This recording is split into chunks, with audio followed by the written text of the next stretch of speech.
Good morning all of you. मी दिनेश झाडखंडे माझ्या YouTube चॅनलमध्ये आपल्या सर्वांचे स्वागत करतो.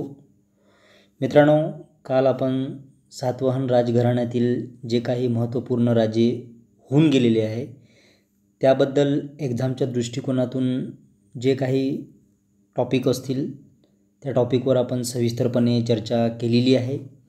आज आपण महाराष्ट्र राज्य शिक्षक पात्रता परीक्षा 2025 पेपर क्रमांक 2 सामाजिक शास्त्रामध्ये हे जे अतिशय महत्त्वपूर्ण टॉपिक आहे वाकाटक राजवंश, यावर दरवेळीला प्रश्न विचारण्यात येतात, म्हणून आपण आज हा टॉपिक घेतलेला आहे. आणि वाकाटक राजघराण्यामध्ये महत्त्वपूर्ण कोणकोणते राजे होऊन गेलेले आहे हे आपल्याला एक्झामच्या दृष्टिकोनातून पाहायचे आहे.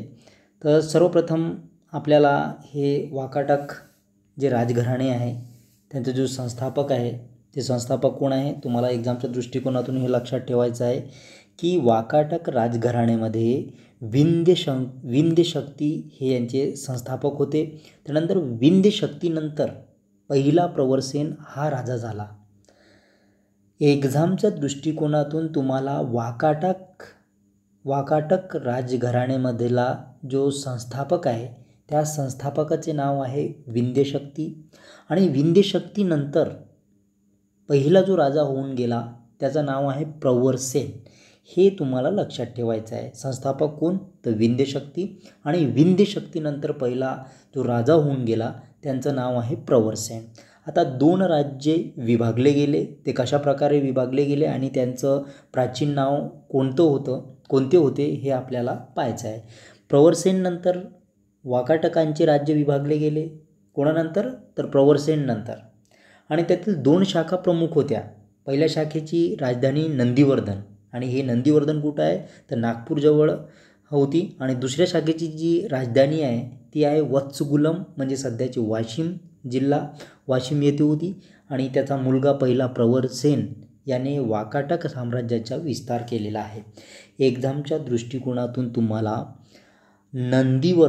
नंदीवर्धन नागपूरजवळ होती, ही पहिली शाखा. आणि दुसऱ्या शाखेची राजधानी जी आहे वत्सगुलम, आणि वत्सगुलम म्हणजे सध्याचे आणि आजचे वाशिम जिल्हा आहे. हे तुम्हाला दोन शाखा लक्षात ठेवायची आहे. आणि त्याचा मुलगा पहिला प्रवरसेन यांनी वाकाटक साम्राज्याचा काय केलेला आहे, तर विस्तार केलेला आहे. त्यानंतर कोल्हापूरचे त्या काळातील नाव कुंतल असे होते.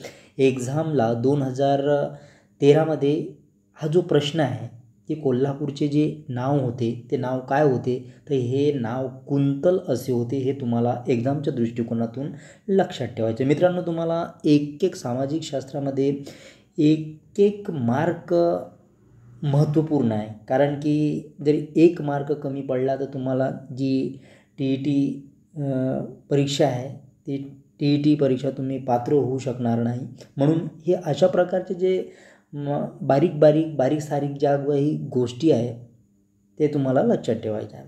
त्यानंतर वाकाटक राजा दुसरा प्रवरसेन याने महाराष्ट्री या प्राकृत भाषेतील या ग्रंथाची रचना केली.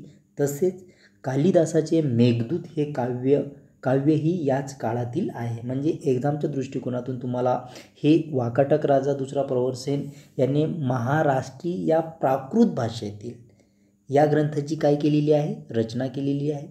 आणि कालिदासाचे मेघदूत, हे मेघदूत जे आहे कालिदासाचे मेघदूत हे काव्यही याच काळातील आहे. एक्झामच्या दृष्टिकोनातून अतिशय महत्त्वपूर्ण हे जे टॉपिक आहे, आपण काही जास्त भारूड काही घेतलेलं नाही. एक्झामच्या दृष्टिकोनातून आपल्याला जे महत्त्वपूर्ण वाटलं आणि पेपराच्या ॲनालिसिस करता आपलं जे लक्षात आलं, हे अतिशय महत्त्वपूर्ण टॉपिक आपण घेण्याचा प्रयत्न केलेला आहे. अशा प्रकारे तुम्हाला हा माझा व्हिडिओ आवडला असेल तर दिनेश झाडखंडे या यूट्यूब चॅनलला सबस्क्राईब करा. आणि TETची तयारी करणारे जे काही आपले मित्र असतील त्यांना शेअर करायला विसरू नका. विद्यार्थी मित्रांनो, उद्या आपण चालुक्य घराण्यातील जे काही प्रसिद्ध राजा असतील, संस्थापक असतील, त्यांची राजधानी असतील, यावर आपण चर्चा करूया. धन्यवाद.